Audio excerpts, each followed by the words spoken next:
This is Nilanjana, and I welcome you all to another great session of the Srijan Wednesday webinars. For those who are joining us for the first time, this is a community initiative by Srijan Technologies. As a part of this initiative, we host webinars every alternate Wednesday.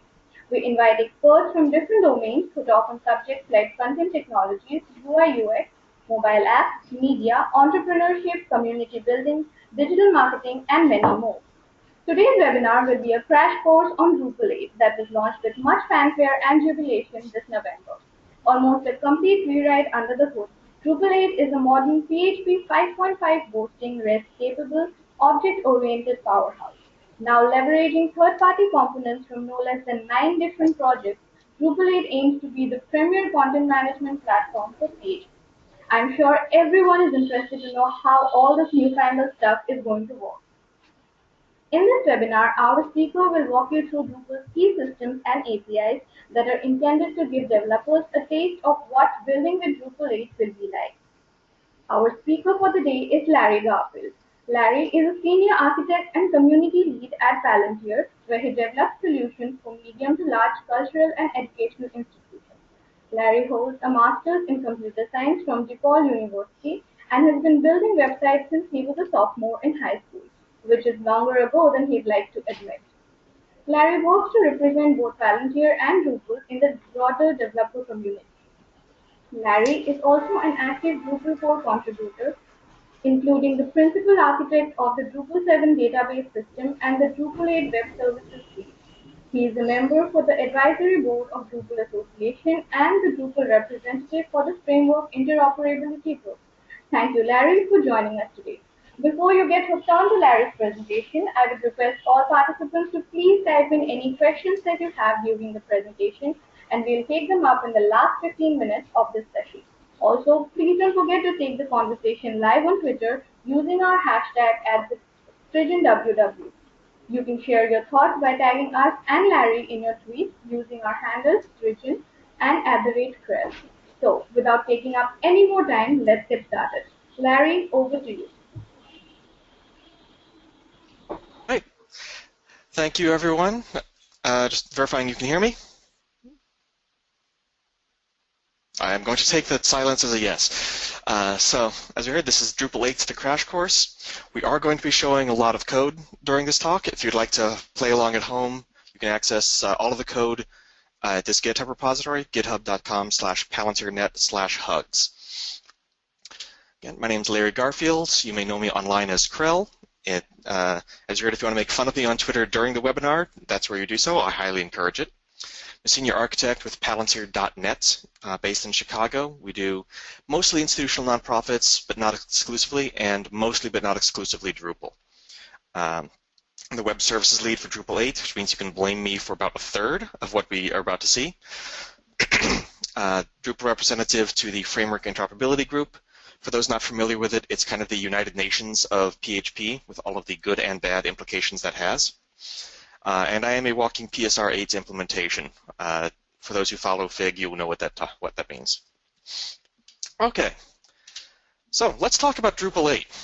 It's kind of a thing. It's new, it's big, it's fancy, and I've been spending the last year and a half or so traveling around literally the world, talking to people in different countries and different communities about Drupal 8. And most people are very excited about it. But there's two pieces of feedback I hear a lot. From Drupal developers, I hear, Drupal 8 is so different, how will I ever learn it? And from anyone who's not a Drupal developer, I hear, Drupal 8 is finally not weird, does that mean I can learn it? And I'm here to say the answer to both of these is yes, because really the more things change, the more they stay the same. This is still the Drupal system. If you've worked with Drupal before as a site builder, the concepts you're familiar with are still essentially the same. You're still dealing with nodes, taxonomy terms, views, fields. Most of those nouns you're dealing with from a content strategy perspective. It's a more polished system, but it's the same basic concepts. The underlying architecture, however, has been greatly modernized and greatly improved. It is really a new system from a code level perspective to support that same rich tool chain that we're used to out of Drupal. And those underlying systems are way more consistent than they've ever been in any previous version of Drupal.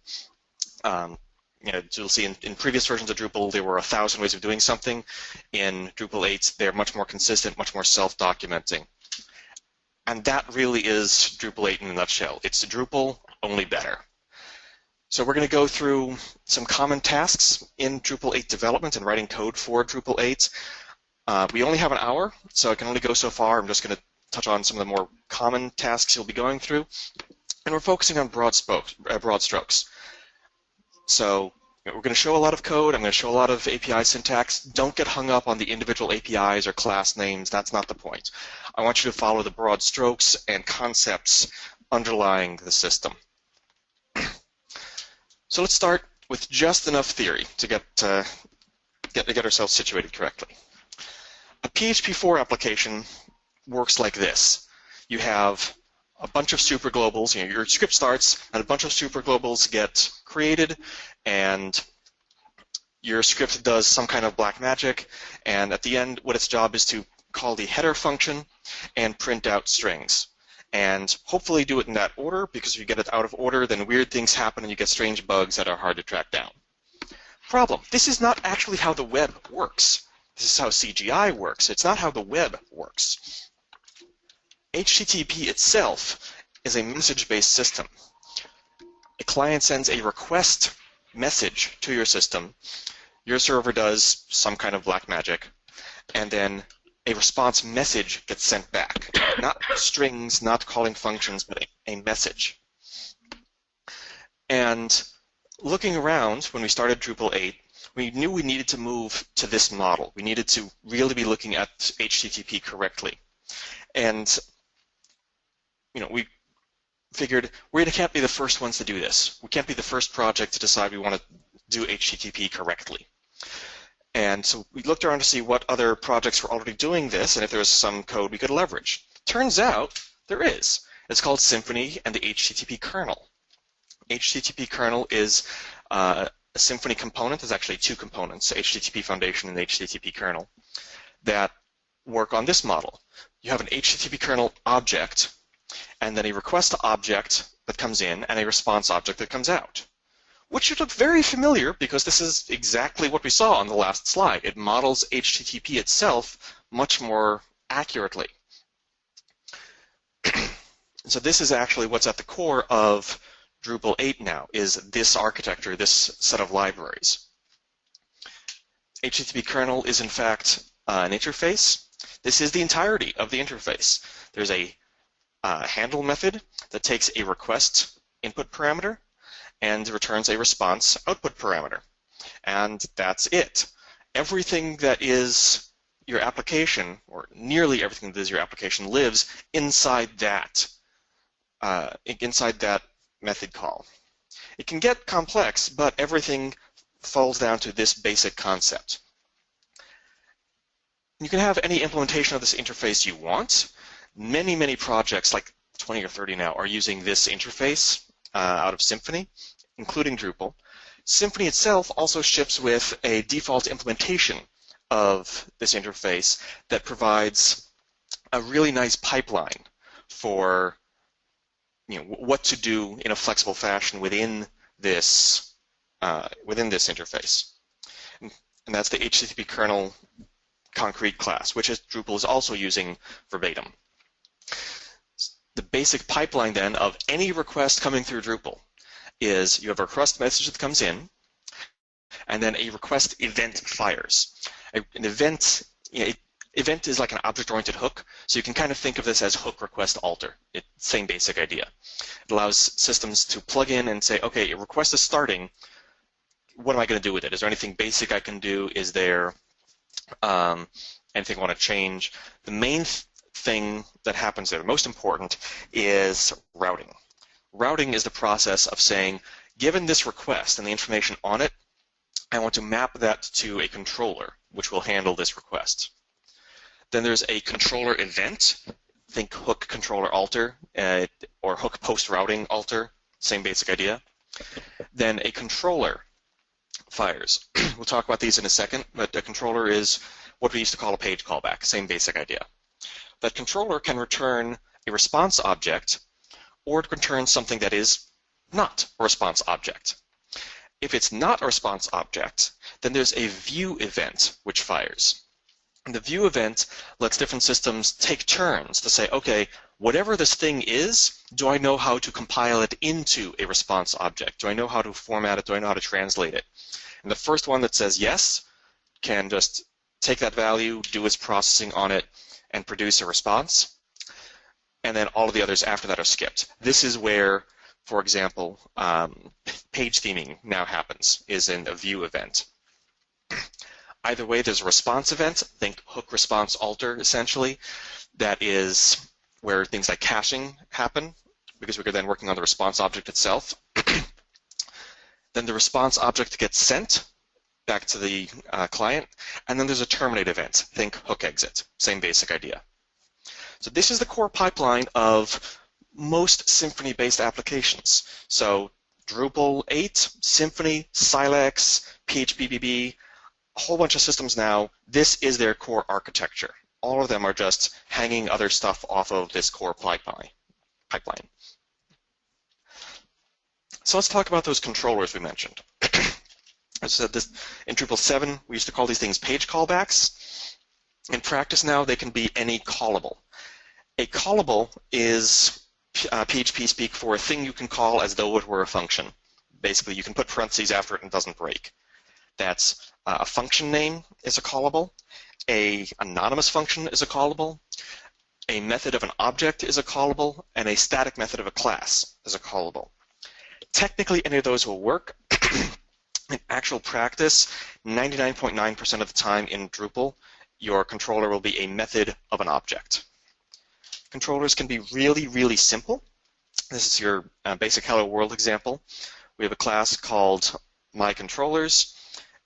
We have a method on it called hello, and all it does is return a response object that is the complete response, HTML tag to HTML tag, the entire thing, which means we don't need to do the song and dance from Drupal 7 of, print something and return null to tell Drupal to not format a page. We don't need to do that anymore. We can just return our own response.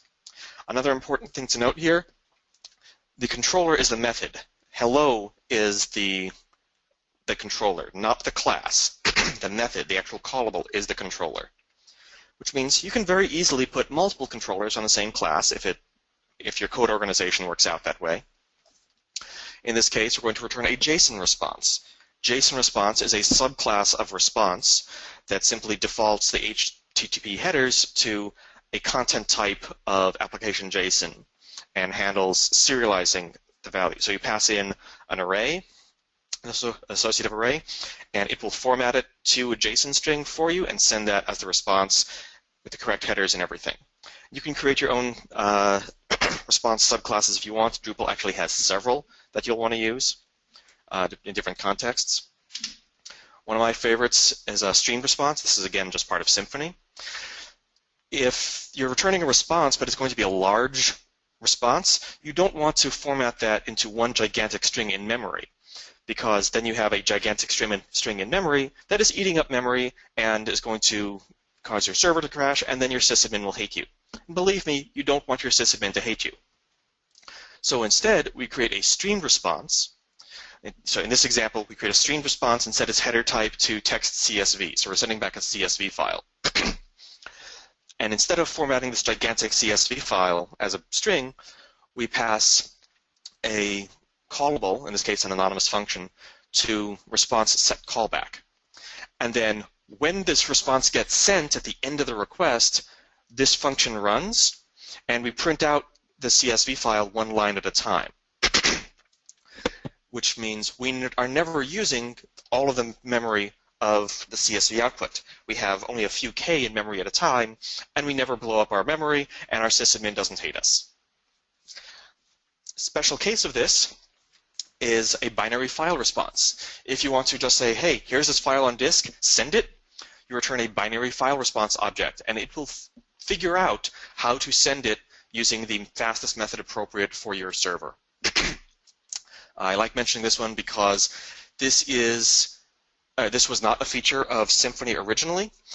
This is something that Drupal developers added because we needed it for private file handling, and it really didn't make sense to make it Drupal specific, so we added it to Symfony. Yay, open source. And now everyone can use it.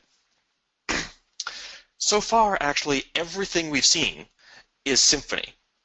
There's no Drupal yet that we've seen. And that's good. That's part of the point. There's less Drupal-specific Drupalisms in the system. In practice, though, most controllers are going to return a render array. Those are still around. I apologize. But they do actually serve a useful purpose. They frankly didn't in Drupal 7. So in this case, we're returning a render array which declares a theme key of a Drupal render array and a description.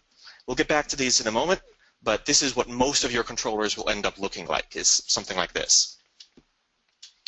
You can also accept arguments from the URL, just like you could in Drupal 7, to your controller. In this case, our controller takes 3 parameters, 2 from and the request, and just passes on to a template. But note, the path we're at is hello world from to, but the parameters we're taking as to from. That's fine. In Drupal 7, we use positional logic to determine which argument was passed where. Symfony, and therefore Drupal, use reflection, so it's based on the name. It can be in any order you want. What matters is matching up the name from the placeholder to the method. You can also, in the controller, always type into the request object, and if in that case you'll get the whole request object passed to you.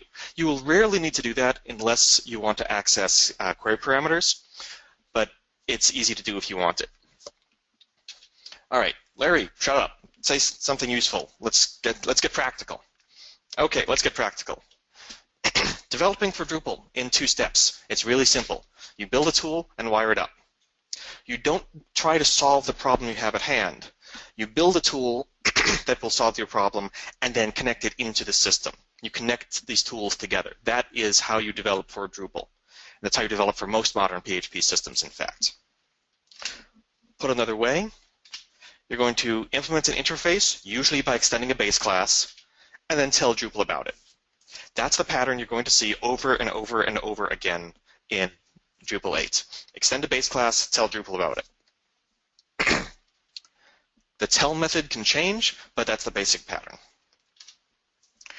So, how do we define a module? Let's just start there. Well, we need a YAML file. YAML, I think it still stands for yet another markup language, where Drupal 8 uses YAML a lot. The hugs.info.yaml file declares a module called hugs. And important thing to note here, in Drupal 7 and earlier, we told you never, ever, ever put your own modules into the top-level modules directory because that's where core puts its modules. In Drupal 8, there's now a separate core directory where all of the core code lives. So the top-level modules directory is where you should put your code. It's basically the site's all directory has moved to the top level. So we have a modules directory, inside of which is a directory called hugs, because our module is going to be called hugs, because this is me, and the hugs.info.yaml file. It's essentially the same as the old .info files from Drupal 7, just declares this module exists, here's its metadata, this is your basic minimal info file, so we have a name of hugs, a description, type module, because themes use the same format, and this is compatible with Drupal 8. And that's it. We now have a module that we can enable through the UI and use and turn on, and it does nothing, but we can create it. Or we've created it and we can enable it and add code to it. So, well, that was easy.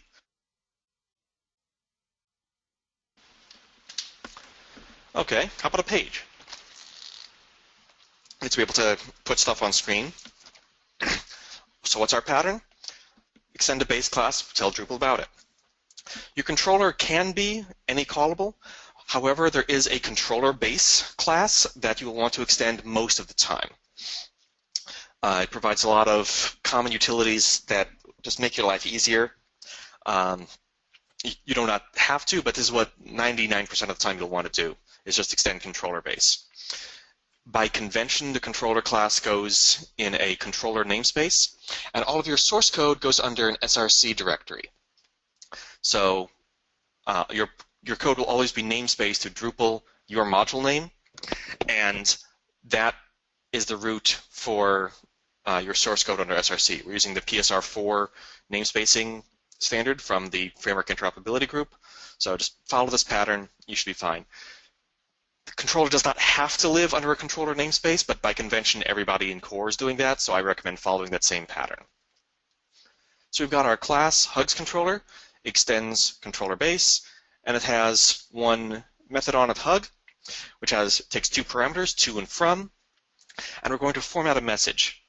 If you remember the T method, the T function from Drupal 7, the T method on controller base works exactly the same way, but because it's a method, it's injectable. The base class handles making the translation service available to you. You'll rarely use a T function except in legacy procedural code. But otherwise, it works the same as it always has. We give it a string.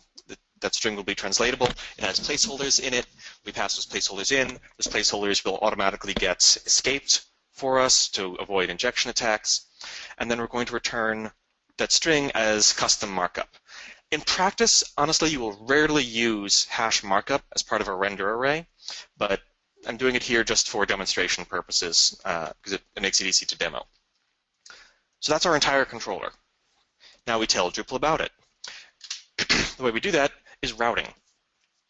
So we have a hugs.routing.yaml file. As I said, Drupal's got a lot of YAML now, which replaces hook menu. So every route has a machine name, which is some unique string, usually module name dot something meaningful. And it's the path that we want this route to live at, hug from to. Note from and to have curly braces around them, which means that they're placeholders. And then some defaults. The defaults we'll talk a bit more about, provide default values for parameters, but they also provide a couple of magic values.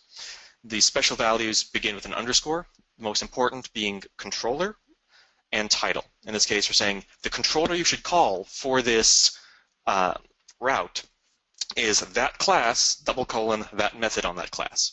Or more specifically, Drupal will instantiate an instance of Hugs controller and then call the hug method on it. The page title is hug, and you need to have the access content permission in order to view this route.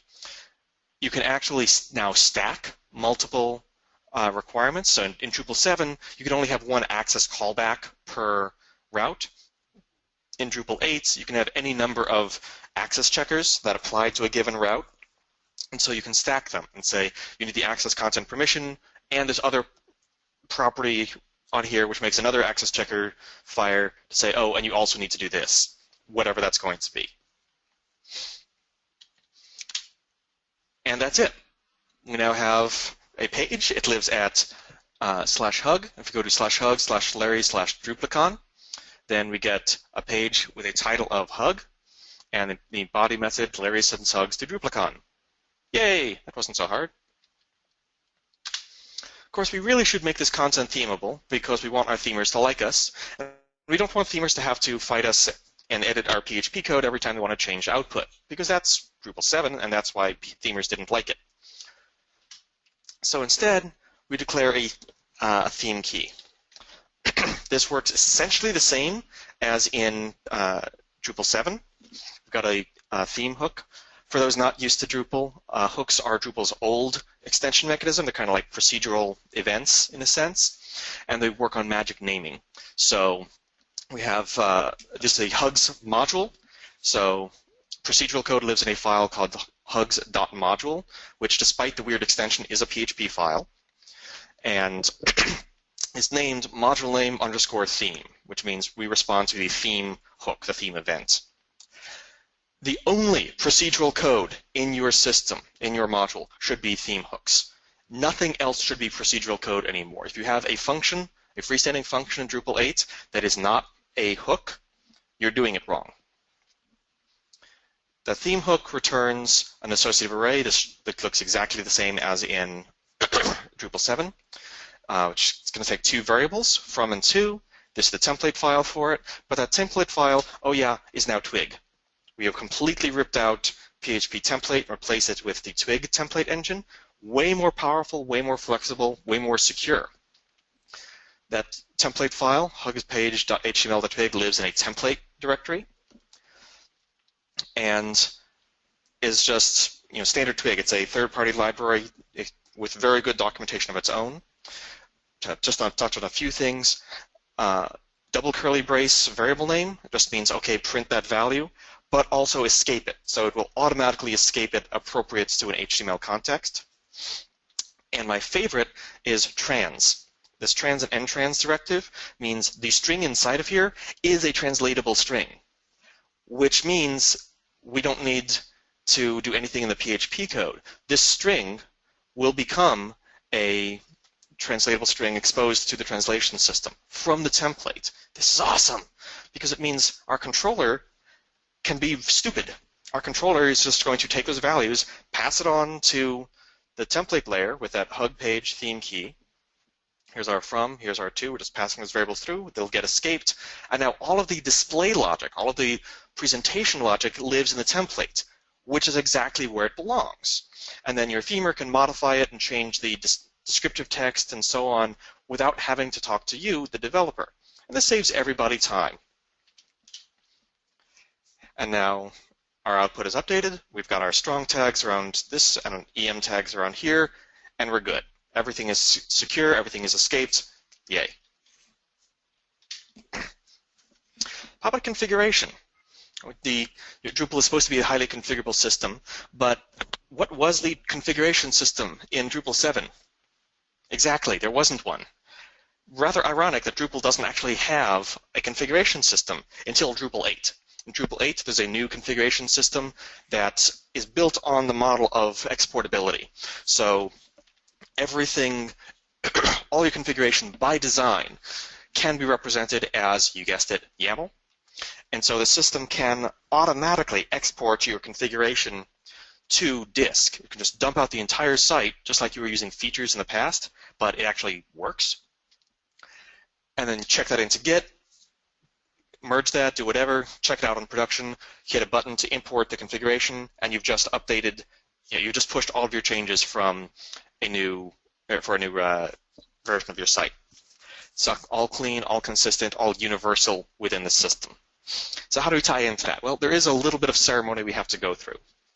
First of all, let's create a default hug settings file. So this is it goes in the config install directory, hugs.settings.yaml. So this creates a configuration object named hugs.settings.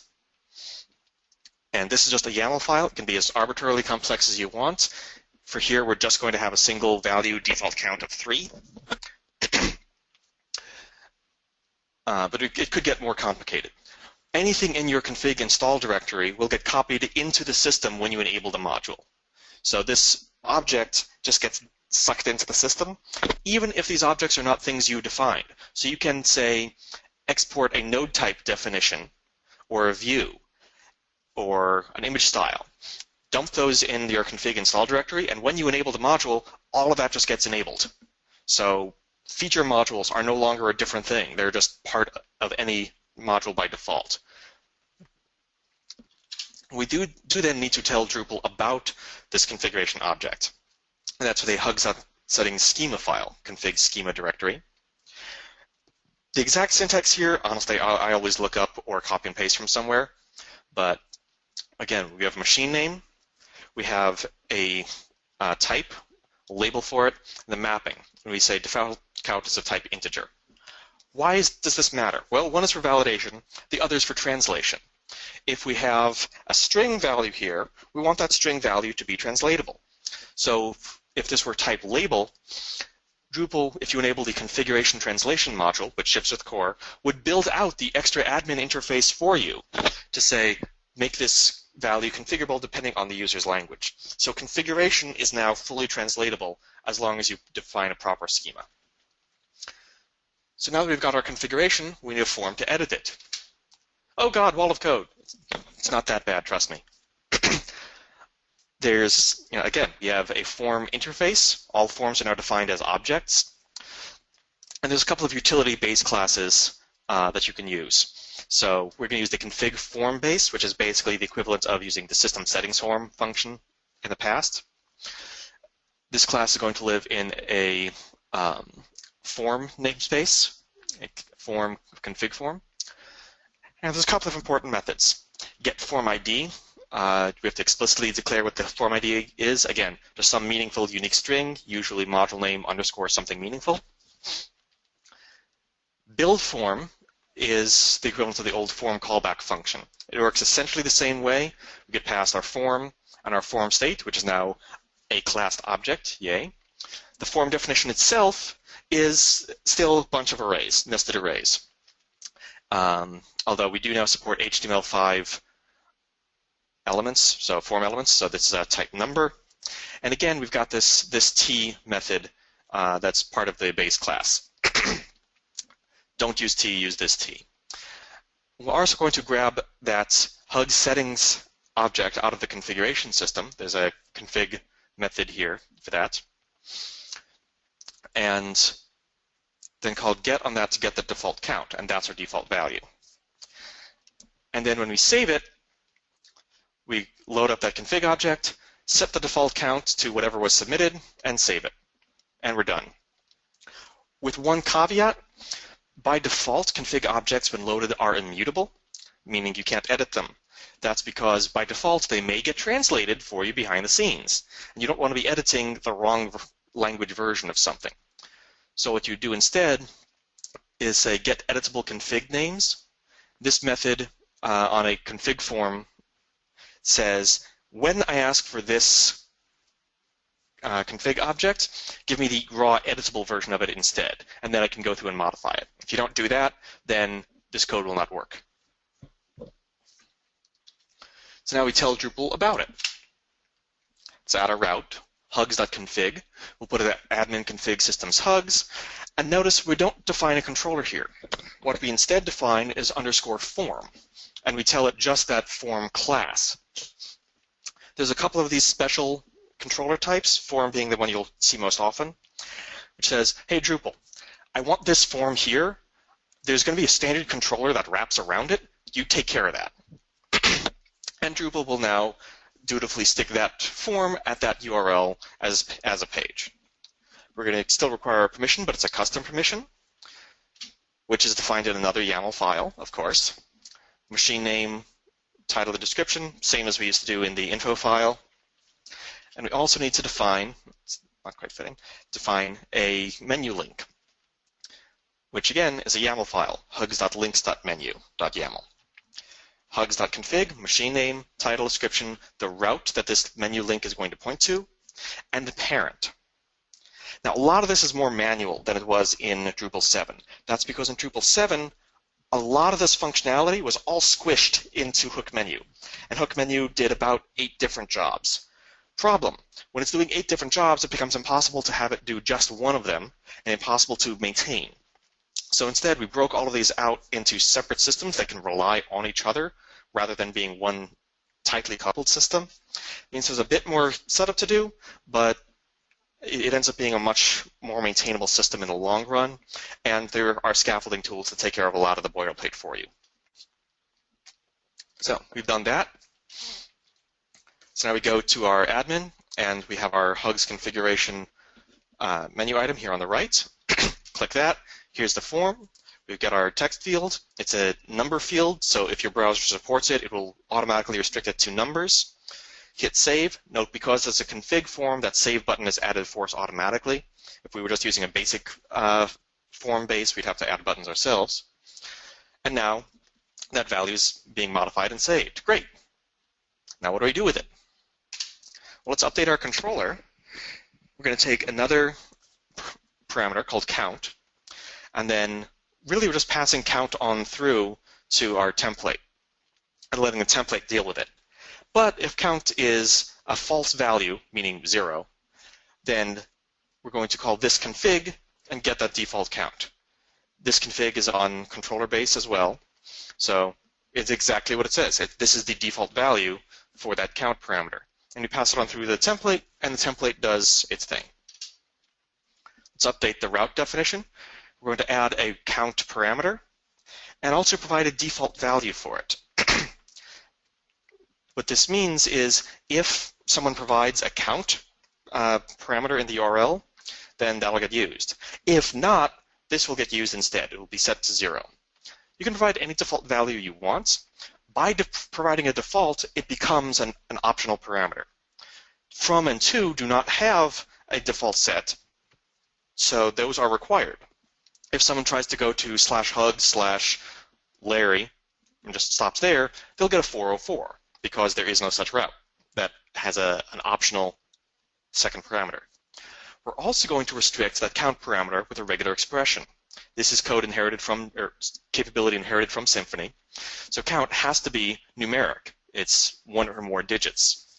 So if you say /hug/Larry/Drupalcon/lots, that will not match, and therefore you'll get a 404 because there is no such route. That's good. And that can be any regular expression you want. So it can be, must be a digit, must be a digit dash digit, can be one of these 3 string values, whatever. That's very, very, very flexible. So now we update our theme because we're passing an extra parameter to it. No big deal. And in the template, we add this plural. This is the equivalent of the format plural function in Drupal 7. So now, if count is singular, we use this value. If it's plural, we use the second value. In this case, all I'm changing is adding an S. It could get more complicated, could get that simple, entirely up to you. But now you provide 2 different translatable strings depending on the value of count. So now if we go to hug Larry Drupalcon with no parameter, we get our default of 3, and we use the plural version. Go to hug Larry Drupalcon 1, then we get our singular version, and our 1 it gets used. And we're good to go. How about blocks? Blocks, for those not used to Drupal, are chunks in a sidebar, essentially. To cover these, we have to back up a little bit, though. And let's first talk about plugins. A plugin in Drupal 8 is a swappable, user-defined piece of functionality. This is for places where you want a user to change the configuration of something, for when you want a user to change which logic is going to get used. A plugin type is a category of interchangeable plugins, of compatible plugins, and discovery is the process of figuring out what plugins are available. Put another way, plugin type is an interface, a plugin is a class, discovery is find all instance of. It's not exactly how it works, but that's basically the idea. In a sense, plugins are abstracting very common object-oriented practices and exposing those to user configuration. The point of plugins, most of the time, is to allow users to reconfigure logic. In Drupal 7, we had info hooks as our extensibility mechanism, but very little else in common. In core, we had CTools, but CTools plugins were trying to re-implement object-oriented code using PHP4 procedural logic, and it was about as disgusting as you would expect. So really, there was no common extension system in Drupal 7. Amazing that it survived this long without it. In Drupal 8, if you want user-configurable logic, you use a plugin. Period, end of story, okay, thanks, bye. You define a new interface, which is your documentation. You define a manager class for it, and you're done. You just wire it into the system. This leads to this idea of learn once, apply everywhere. I love this line. Because in Drupal, once you've learned plugins once, you've learned it for every system that is using plugins. The interface is a bit different, but the pattern is identical across all of them. All you need to do is look at the interface and say, oh, this is what I fill in. Here's the base class I extend. Great. So here's our block. In this case, the namespace does matter. The block has to live in a plugin block namespace, meaning this thing is going to be a plugin. It's of type block, and here's the class name. We're going to extend block base. There's one method we're going to implement that's required, build, which is essentially the same as a controller. All we're doing is returning a string, or excuse me, a render array. But in terms of telling Drupal about it, we use an annotation. An annotation is definition information put into a doc block. It's kind of a hack, but it's a hack that's used widely in PHP since the language itself doesn't support it. We're using the doctrine annotation system, actually, which is quite nice, used by a number of different systems. So we declare, okay, this thing is going to be a block. This class is a block. Its ID is hug status.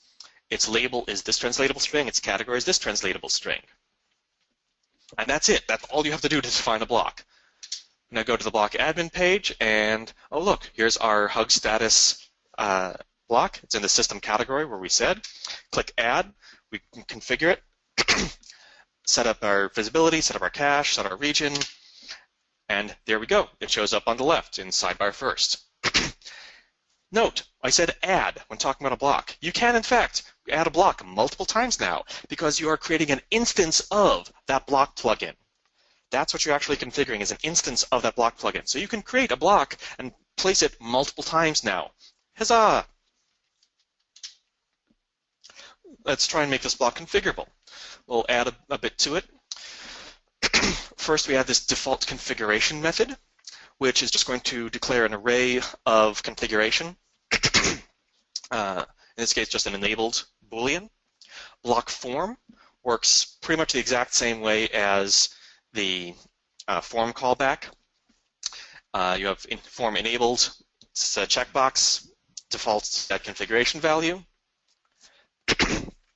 Block submit, we're just going to save it back, what gets submitted back to that configuration. And then update our build method to say, show a different message depending on whether or not hugs is enabled, or the block is enabled. And now we go to the block configuration page, and there's our additional form setting. It just gets shoved in there. Services. These are important. I cannot stress enough how important services are, because services are where most of your code will live. A service is a meaningful object that does something. It is states. It is not going to change over time. Once instantiated, it will not change, which means you usually have only one of them. That does not mean it's a singleton. It does not self-enforce that there's only one of them. So in practice, you're only going to bother instantiating it once. So let's keep track of who's hugged when. So we're going to create a new class called hug tracker. In this case, we don't need to extend anything. It's a freestanding PHP class. And we're going to take one dependency called state, which is the Drupal's state API, and then two methods, add hug and get last recipient. The state API is it's basically the replacement for variable get and variable set, which in Drupal 7 was a simple key value for tracking information and configuration. Configuration is now its own system, which is deployable. States are for things that you don't want to deploy. Things like the last time cron ran, or the install profile. I guess that would be configuration, or other tracking information, like in our case, who the last person was hugged. So we're just going to pass it on to the state system. It's a key value store, really, and say if someone we call add hug, we set the hug's last recipient to whoever that target name was, and if we call get last recipient, we just return that value. We could very easily modify this to keep a running record without changing the API. In this case, we're keeping it simple. Now that we've defined the service, we need to tell Drupal about it. How do we do that? Yet another YAML file, hugs.services.yaml. This is based on the Symfony dependency injection container. It's actually, we're using that container, so it's the exact same syntax as Symfony uses. We declare a service called hugs.hugtracker. Again, module name dot something meaningful. Tell it the class that this service will be, and the arguments to it. In this case, there's one argument, which is the state service. At state means the service named state. And so now, when we ask for that state's this hug tracker service, Drupal will instantiate it, pass in the state's service. If the state service needs to be instantiated first, it'll do that. It just takes care of all of that stuff for us. So now let's update our controller to have access to this hug tracker. Since hug tracker is not a core service, there's no default support for it in the controller base, so we have to add it ourselves. The way to do that is add a create method. This create method, it's a public static function. is essentially a mini factory method for our controller, and it gets past the container. But the container is basically just a gigantic array of service objects, in a sense, but you don't want to pass the entire container around to places, you just want the services out of it you need. So the create method returns a new static, meaning same class we're in, so in this case it'll be hugs controller, and passes one parameter to it, which is whatever hugs.hugTracker service is, which we just defined as being our hug tracker service.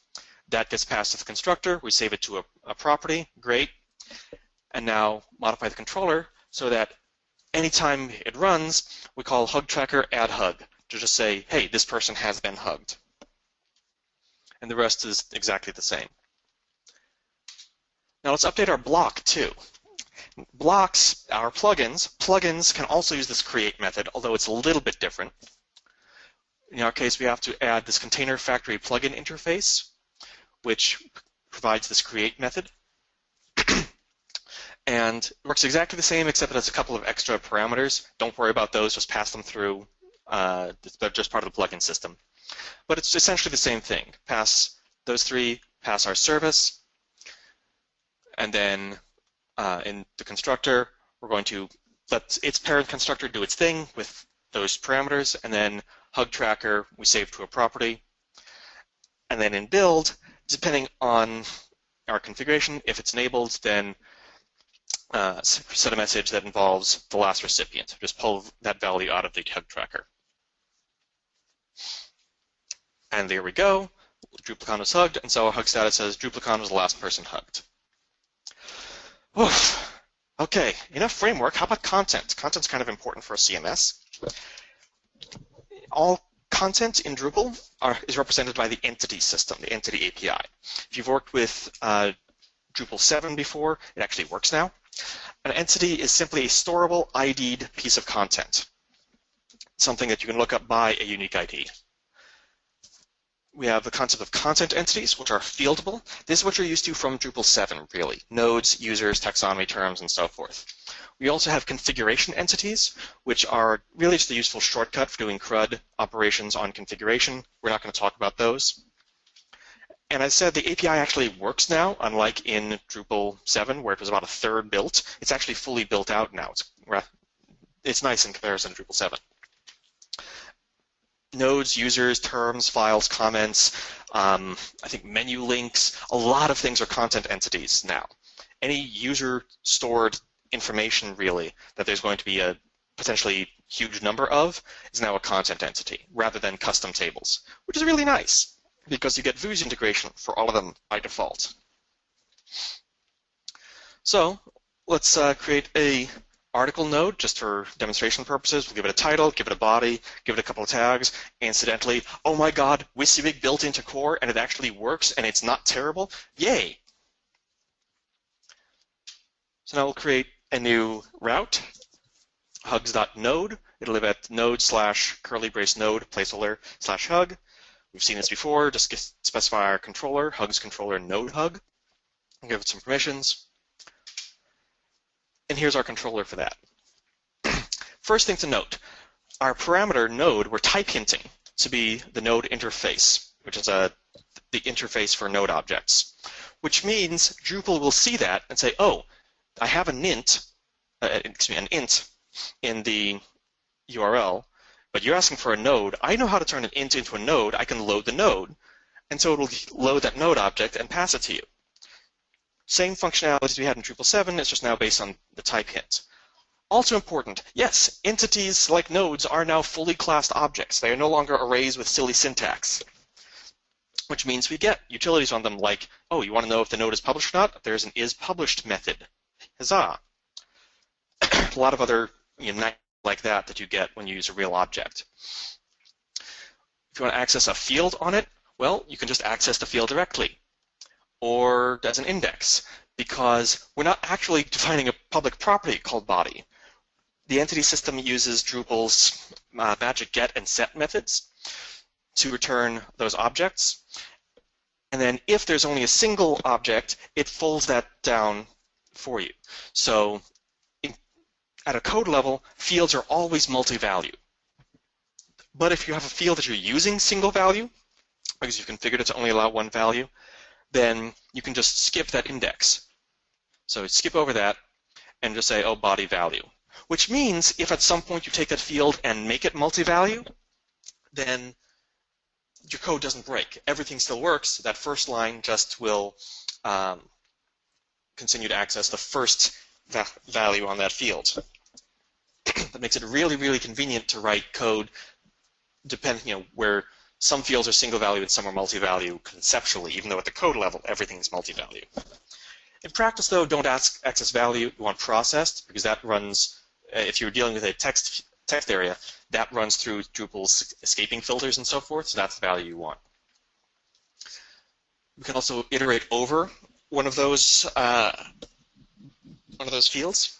So field tags is an entity reference to taxonomy terms. It's actually just an entity reference now under the hood. And for each of those fields, the entity property gets us the actual entity being pointed at. So what this does, tag entity, is the actual taxonomy term object, classed object. And we call label on it to get its human readable label, its name. All entities now have the same interface on them. So label will always get you the human-facing name.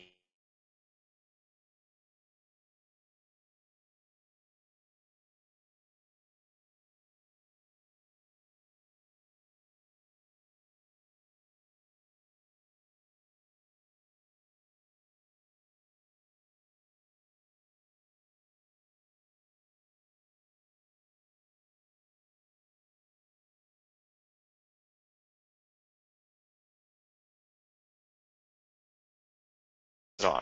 Of course, you really shouldn't.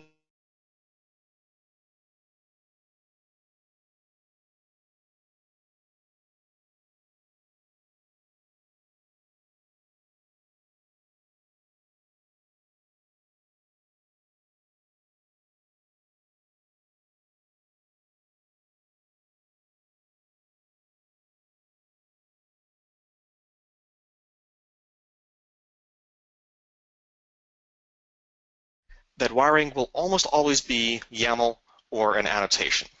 What's the difference? Why do we have two?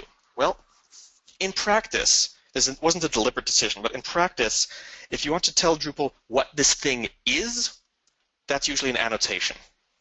If you want to tell Drupal where something goes, that's YAML. It's not a hard and fast rule, but that's roughly how it's broken down. So if you have a class, you're describing that class itself, it's probably going to end up being an annotation. If you're saying, hey, I've got this thing, Drupal, put it here, connect it into the system in this place, then that's going to be YAML. Some general guidelines. Keep your classes small, your methods smaller. You want to, if you find yourself with a class that's too big, break it up. If you find yourself with a method that is too big, it's doing multiple things, break it up. Keep everything small and discrete, especially your controllers. Your controllers should be very, very thin, very, very light, very, very stupid. Really, all they're doing is gluing together code from different places, specifically services. Services are where your business logic lives. Any interesting logic you have belongs in a service, and then you can plug into that from a controller or wherever. Because services are freestanding, they're way easier to unit test, they are immutable, which means that they're easier for you to keep track of. It results in more loosely coupled, more sustainable, easier to debug code. And in many cases, code that's not even bound to Drupal at all, and that's a good thing. You'll also notice I spent a lot of time in Drupal 7 building a brand new database layer, and I'm here in Drupal 8 to tell you please don't use it. You should be using these higher level APIs, not using the underlying database directly, because Drupal can run entirely without SQL. Drupal can now run with just MongoDB. You can swap out the state system to use Redis instead. You can swap out the entity system to use MongoDB. You can do whatever you want.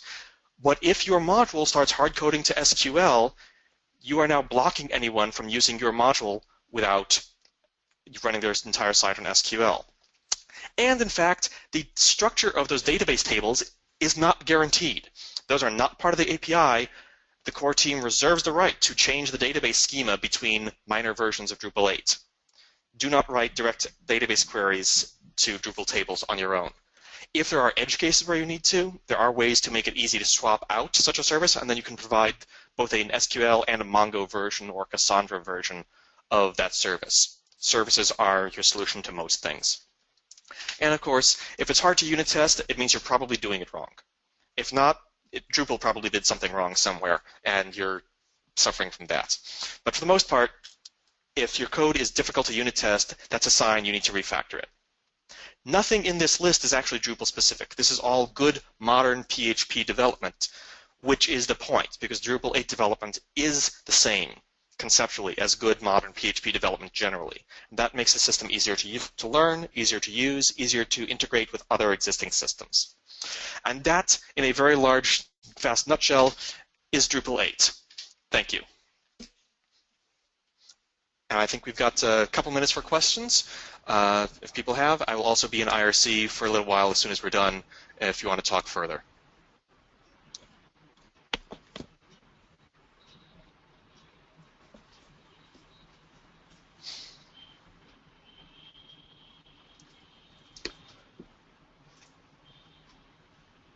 And I don't get to see questions, but I believe our host does.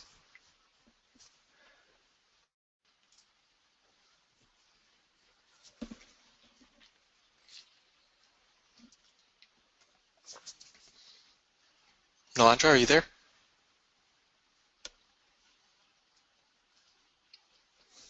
Uh-oh. Okay, I will just repeat the question once again. It was Yeah, I about didn't hear you before. Sure. It was about 2 years before we moved to D7 for our production servers. Are we looking at a similar time frame before D8 is mainline? Before D8 is mainline, as in stable and ready to use? Yes. Drupal 8 is stable and ready to use today. 8.01 actually just came out today. A lot more functionality is baked into Drupal 8 itself than in Drupal 7. So things like views are just there. A lot of extra fields are there. WYSIWYG is there. So there are a couple thousand sites already deployed on Drupal 8 today. All right. Contrib modules, some are ready, some are not. Check and see what your individuals are. There's a huge effort going right now to upgrade Contrib modules. I'm actually one of those people working on those. So a lot of Contrib modules will be ready soon, or jump in and help port them. But I'd say Drupal 8 should be ready for production substantially faster than Drupal 7. It just depends on your specific Contrib modules, but you can start looking at it today for real sites. All right. I'm sure that's great news for a lot of our listeners here. Our next question is, in the text CSV example, isn't get lots of data using the same amount of memory or a large amount of memory? In which example? The text CSV example. The CSV example, I believe you the CSV example. Yeah. That depends on the implementation of your get lots of data function and what you're doing with the database under the hood. In the worst case scenario, that will return, say, the entire database result set as one gigantic database object, and then you'd iterate that a second time to generate a giant string, or worse, a giant array. And so you've got all of your memory used twice. The stream response takes care of that second one. Taking care of that first one, there are various ways of doing that. I didn't want to get into that part of it. So yeah, stream response does not solve all memory problems, but it does solve some.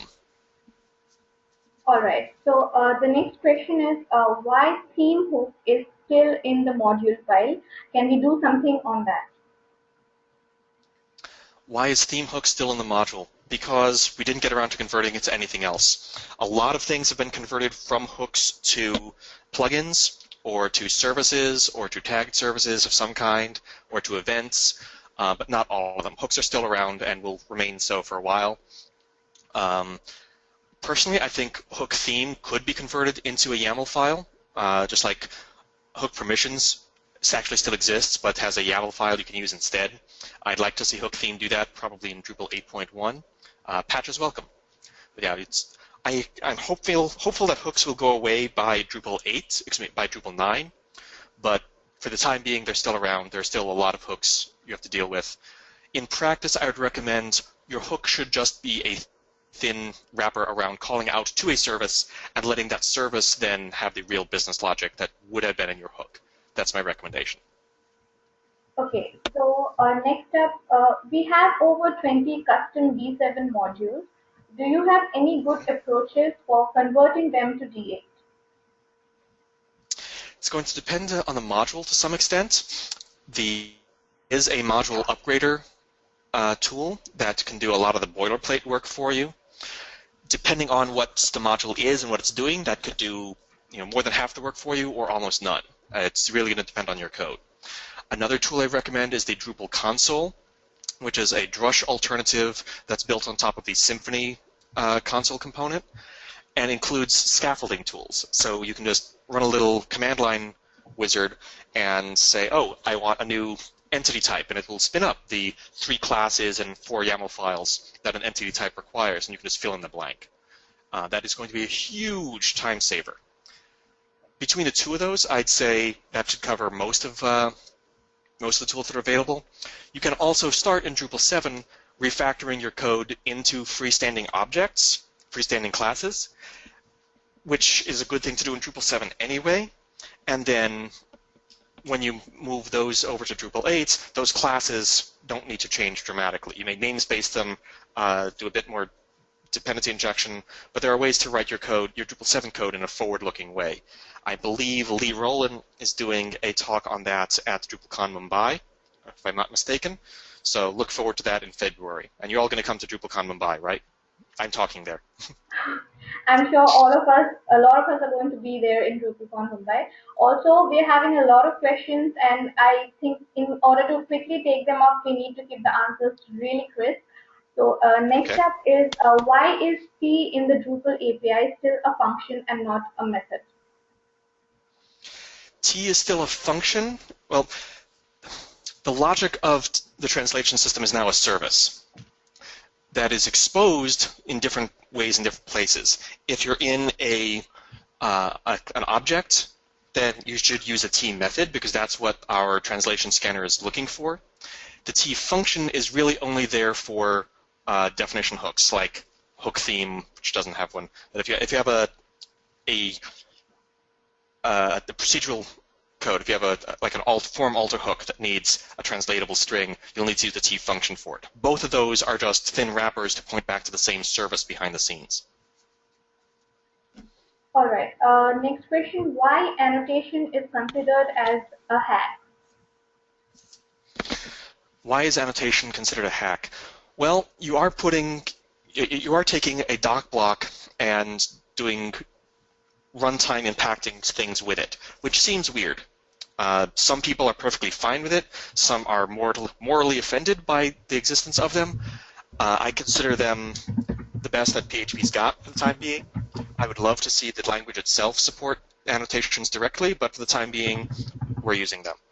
We are far from the only project using them. As I said, we're using the Doctrine annotations parser, so Symfony, Doctrine, Drupal, and a whole bunch of other projects are all using the exact same syntax. Some people are offended by it. I'm not, personally. All right. Next up, what's the recommended way to know what methods are available in a class, like in the node variable? So in most cases, you should have an interface defined, so the node interface. Look at that interface. It's got a whole list of those methods defined for you. If it has a parent interface it's extending, you can look at that one too. Or if you're using a good IDE like PHP Storm or NetBeans or Eclipse, it will, if you're type hinting correctly, it will autocomplete for you. So if you type $node arrow, it will give you a list of all the methods you can call, which is another advantage of having properly your IDE can do half the lookup work for you. All right. Next up, can you talk briefly about caching and performance improvements for authenticated users in D8? Oh dear, can I talk about it? Yes, briefly, maybe not. I'll try. So I mentioned render arrays are actually useful now. We didn't cover it here, but render arrays now also track cache metadata. So essentially, for a given chunk of a render array, you can specify here is the values that were used to compute whatever this is going to be, which means, say, this piece of render array is going to vary depending on language, and it was generated using node 7. That can get cached, and then if someone updates node 7, we can clear just those parts of the cache that were impacted by node 7. We don't need to wipe the entire cache every time someone saves a node anymore. It also means that if the language is different than how that was originally cached, we will re-render it because we've got a different language. So if you're using the cache system properly, then you can get a lot of performance improvement by essentially you're declaring an abstract syntax tree of what the page will be with all of this data about what it depends on, these explicit dependencies, and then Drupal can be smart about only regenerating that output when it needs to. For much more on that, that was a very, very high-level explanation. Look for Wim Lear's given presentations at DrupalCon about the render system and making Drupal fast. I recommend having a look at some of those videos. It goes into way more depth than I just did. All right, thank you for that brief look at it. Why not have a form interface typecast the first param of build form function, similar to what we have for form state param? Can you repeat that? The question is, why can't we have a form interface typecast the first param of build form function, similar to what we have for a form state param?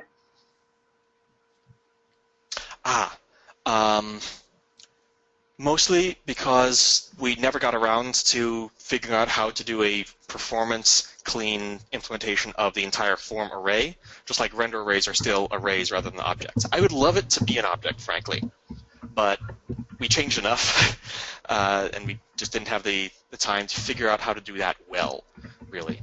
I would love to see that happen in a later version, but for the time being, it was just a matter of time and resources to figure out how to do that cleanly. All right. Next up, Drupal 8 can be used as a REST server for other apps to just use it as a backend server. Can we use Drupal 8 for that? Absolutely. Depending on what you're doing, it may not be the ideal use, but it certainly is usable for that. So the routing system, so in brief, the routing system in Drupal 7 assumed that everything was an HTML page. In Drupal 8, it assumes everything is a response. And so you can have a controller that returns an object that is JSON or returns a HAL object and just do your own thing directly and you're fine. There's also a module called REST in core that lets you take any content entity, nodes, users, taxonomy terms, products, whatever, and expose those at their URL as either HAL JSON or XML JSON or anything else you write a plugin for. And so by just adding a REST UI module from Contrib and configuring a couple of things, you can expose any entity as a GET or as a post. You can delete it. You have a lot of fine-grained control over how that works. For more information on that, I actually just gave a webinar for Acquia a few weeks ago talking about web services in Drupal 8. So we can, I think, provide a link to that later if Nalanja says it's okay. But that, yes, you can. And the tool chain for that is reasonably powerful. It's not ideal, but it's reasonably powerful and certainly way better than anything in Drupal 7 was. All right. Next up, is there an exception handling mechanism, and how does it work on Drupal 8? Yes, there is. One event I didn't talk about in the kernel is the exception event. So if an exception is thrown, then it will get caught in the kernel.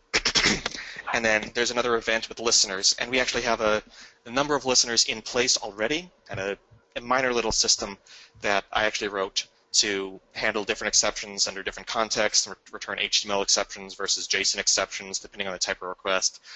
You can easily plug into that by just providing a new listener and slotting it into where everything else works.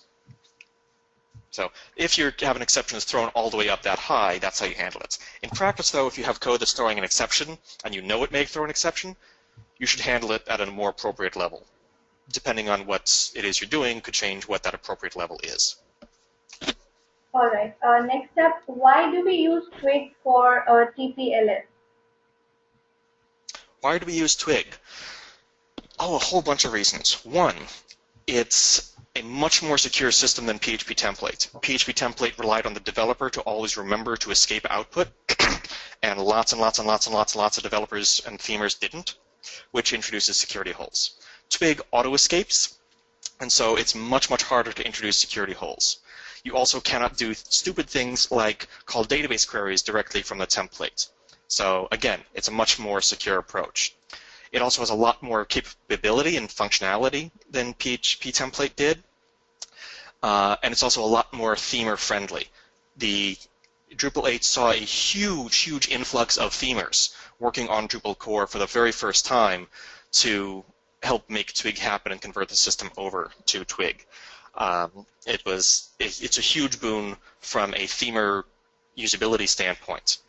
Because it's more capable, it also means we can push a lot of functionality off to it, like we saw before. Controllers become thinner. We can make, give themers more power over their output without having to learn PHP. And Twig is not a Drupal-specific library. It's used by, again, 20, 30 projects, including standalone systems. It's also fairly performant, too. So it is pretty much a win in every possible way. It's honestly, the move to Twig is one of the big success stories of Drupal 8. All right, Larry, we have still a lot of questions to go, so I'm asking you to be a little more crisp. All right, Okay. so next up, what if we have two modules with the same route? Is there a way to alter weight of modules? Module weights are still there. However, if you want to alter another route, there is an event that fires that is essentially the equivalent of hook menu alter, and you can manipulate routes there if you want to. All right. Aside from Drupal 8 itself, are there any tutorials or should we learn up on YAML, Twig, and Symfony, or do you think learning Drupal 8 would be enough? For Twig, look at the Twig documentation. You can just Google for it. It's fairly good. For Symfony, you do not need to learn Symfony itself. If you want a Symfony as a framework, it's a good framework, use it, but you don't need to go learn Symfony in order to understand Drupal 8. For Drupal 8, presentations like this are good. There's documentation on Drupal.org itself that is improving steadily. There are a number of books in progress for it, including one that I'm working on. I have no date for it yet.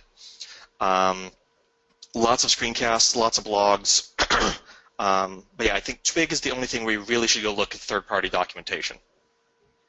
All right. Could you also touch a bit upon Drupal Lite and how the current Drupal 8 opens it up to multiple versions for smaller sites?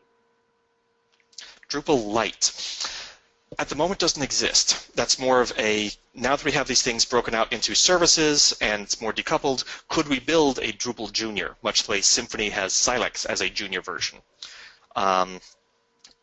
Without going into too much detail, I think we can. People haven't tried yet, but I know there are people who want to try, and we'll see what happens. That said, Drupal itself can be fairly lightweight now with the caching system, so we'll see where people take it. I don't know. All right. Our next question is how a page should be configured in routing if it contains content and form. What is the best way to implement that? You can access a form from a controller. I forget the exact syntax offhand, but it's another service you access and then load a form and then stick its render array into your output. So there's a way to do that, very similar to calling Drupal get form within a controller in Drupal 7. All right. Next up, I'm starting to build a simple intranet for my organization. Should I be using Drupal 7 or 8? depends what contrib modules you need for it. I would say look at Drupal 8 and see if it'll do what you need it to do. If so, go for it. If it will do it, give or take a few smaller contrib modules, port those modules yourself and contribute those back to the community, and then go for it. If it's something organic groups, then you may want to wait or stick with Drupal 7 for the time being, or see if you can help out with the organic groups module. But I'd say, as of right now, look at Drupal 8 first and see if you can make it happen. And if not, maybe then fall back to 7, but really look at Drupal 8 first for any project now. All right. Is Drupal 8 better in performance? Yes. Okay, that was very crisp. A little bit more detail there. Drupal 8 is doing more than Drupal 7. If for anonymous pages, it is a little bit faster because we've done a lot to try and optimize our HTTP usage. For authenticated users, from a cold cache, it's slower. However, because of the aggressive caching we can do with the render arrays and the cache API, it can skip over most of the work that Drupal 7 would have had to do. So a properly configured Drupal 8 site should be on par with or slightly faster than Drupal 7 with a warm cache. You also have the option now of doing things like alternate rendering options. So you can cache the skeleton of the page and then reassemble just individual pieces of the site, like a highly dynamic blocks. And that's all done in PHP and then assembled and sent. So we're basically doing like ESI in PHP. There's also a contrib module to do BigPipe, where what actually gets sent, Drupal will first send that skeleton of all the static content at once.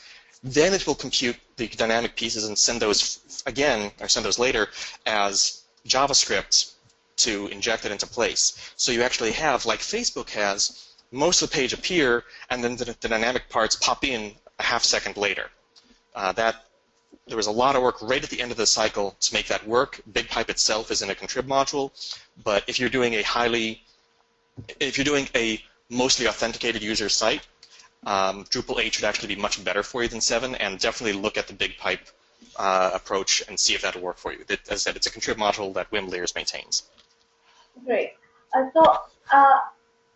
was having a lot of trouble importing data via JSON into content types. Any progress or suggestions on that? Ideally, I would like to do a module that automatically creates the content type and populates the data.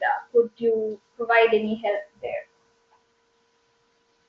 For creating the content type, create the content type through the UI, export that in configuration, and copy that YAML file over to a module. Then when you enable that module, that content type just gets dumped into your active configuration. That should work fairly straightforward. For importing content, the REST module I mentioned is backed by a serialization tool. So it can generate a serialized JSON version of an entity, and then it can also deserialize that. I believe Lee Rowland has built I mentioned him a lot. Lee Rowland has built a module that will do import of content from a JSON file that Drupal itself exported.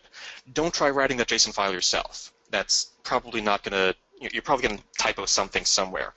But if you take the content, export it as JSON using his tool, and then have something in your module that sucks in those JSON files and deserializes them and saves them, that will probably work. So I don't remember the name of the module, but ping Lerlen, that's his handle, and ask him exactly what the tool is, because I know he was working on that. And that is certainly something that should be way, way easier in Drupal 7 than, excuse me, in Drupal 8 than it was in Drupal 7. All right. So besides Symfony, has there been a lot of inspiration for Drupal 8 from Django or Rails? Repeat that? Besides Symfony, has there been a lot of inspiration for Drupal 8 from Django or Rails? Not from Django or Rails. I don't know if, there's been a lot of stuff pulled in from third-party PHP components, but architecturally we're basing more on Symfony, which is kind of inspired a little bit by Rails, but not much. To be perfectly honest, I don't like the Rails architecture, and any framework that calls itself MVC on the web is actually wrong, and are doing people a disservice by lying to them about what its architecture is. But that's an entirely separate rant. So yeah, Rails and Django, not really. But other PHP projects, absolutely. There's been a lot of input, both code and concepts. Next up, this Drupal console that you mentioned has as an alternative to Drush. Will it replace Drush entirely? Depends who you ask. The Drush team says no, the console team says no, a lot of other people say yes. We'll see how it plays out over time.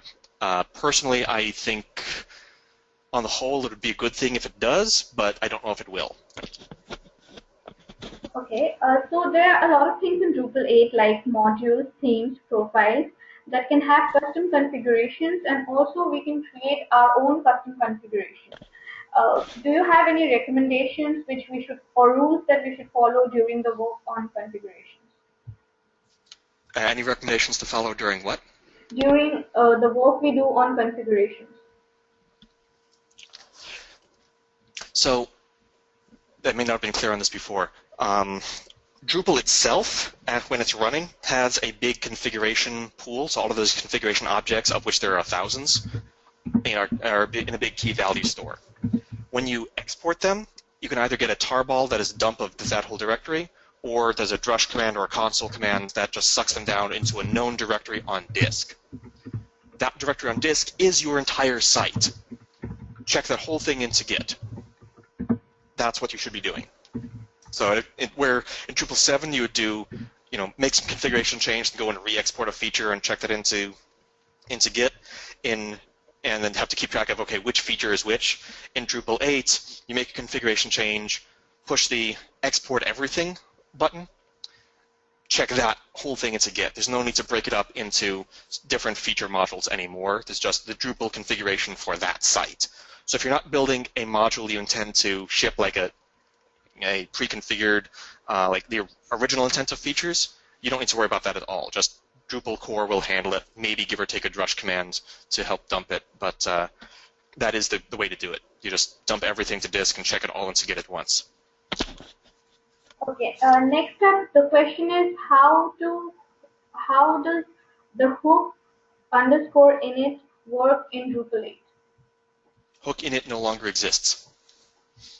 It's stuff you needed to do in hook init, depending on what it is, could end up in the request events. It could end up in a middleware, or it could end up as you don't need to do it in init anymore. You can do it later lazily.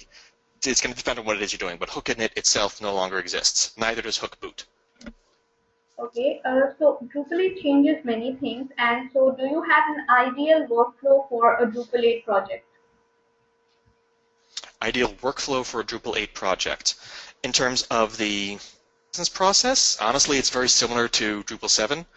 The caveat being pretty much anything where you had to fight features, you don't need to anymore. Anything, if you had 40 contrib modules before, you probably now have about 8, because a lot more stuff is just baked into the core system.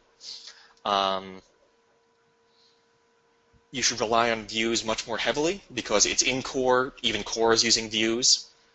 Yeah, I think the overall workflow of a project is largely similar. Just a lot of the pain points have been removed.